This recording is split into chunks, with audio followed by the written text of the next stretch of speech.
Everyone good morning, welcome back to the new blog. So आता आपण आलो आहोत पेलोलियम बीच, साऊथ गोवा आता फिरणार आहोत आज. आणि इकडे जे बीचेस आहेत ते खूप मस्त आहेत आणि सायलेंट आहे आणि रूटसुद्धा खूप डेंजरस होता, पूर्ण घाटच घाट होतं. आधी ब्रेकफास्ट करून घेऊया. सकाळी आपण निघालो होतो, सो काही ब्रेकफास्ट केला नाही. सो आधी ब्रेकफास्ट करूया, त्याच्यानंतर दाखवतो आपण कुठे कुठे जाणार आहोत साऊथ गोवामध्ये.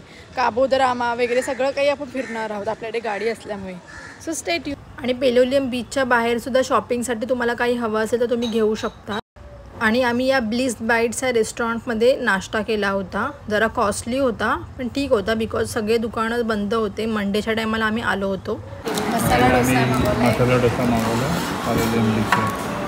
या जेवायला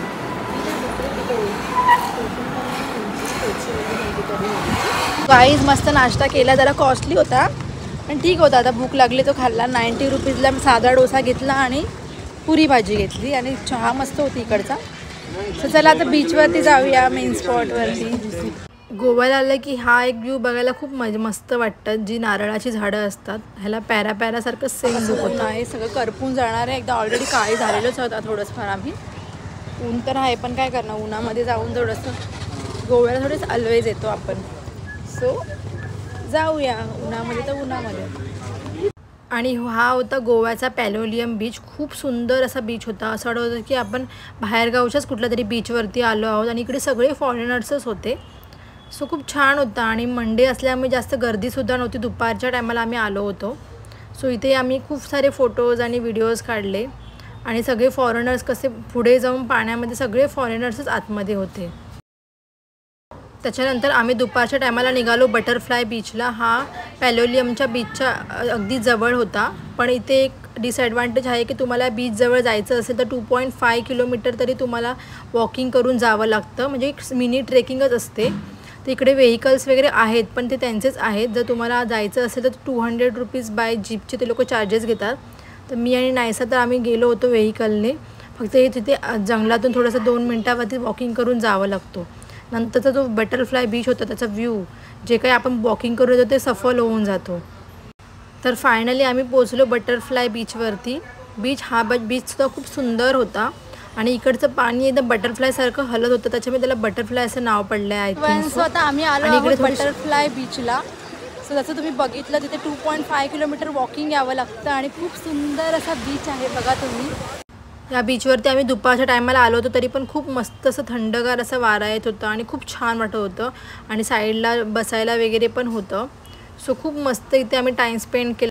Guys, we are in South Goa and here we are at Butterfly Beach. Look at this water, very clear, crystal clear.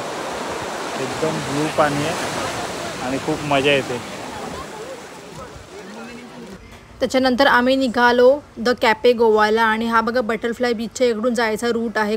हा जो रूट होता खूप खतरनाक होता. मी तर घाबरलीच होती प्रसाद कसं गाडी चालवेल, पण त्यांनी खूप मस्त अशी गाडी चालवली.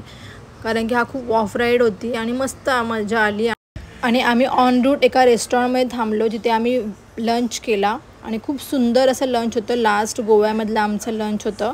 आणि इकडे खूप छान अशी थाली आम्ही घेतली होती. एक होती प्रॉन्स थाली आणि एक क्रॅब थाली घेतली होती. यासोबत सोलकढीपासून सगळं काही होतं, व्हेज नॉनव्हेज सगळं ते लोक देतात. सो अशा 2 थाली आम्ही घेतल्या होत्या आणि खूप मजा आली जेवायलासुद्धा. त्यासोबत आम्ही इकडची स्पेशल अशी कणक फिश पण खाल्ली. आता आम्ही आलो आहोत द कॅफे गोवा. आणि त्याच्यानंतर इव्हिनिंगला आम्ही आलो द कॅफे गोवाला. आणि हा सुद्धा खूप मस्त असं साऊथ गोव्यामधला बेस्ट असा व्हिजिट प्लेस आहे.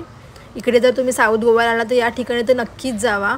आणि इथे रेस्टॉरंट बारसुद्धा आहे आणि खूप मस्त इथे कपल्स वगैरे सगळे फोटोज आणि व्हिडिओज काढतात.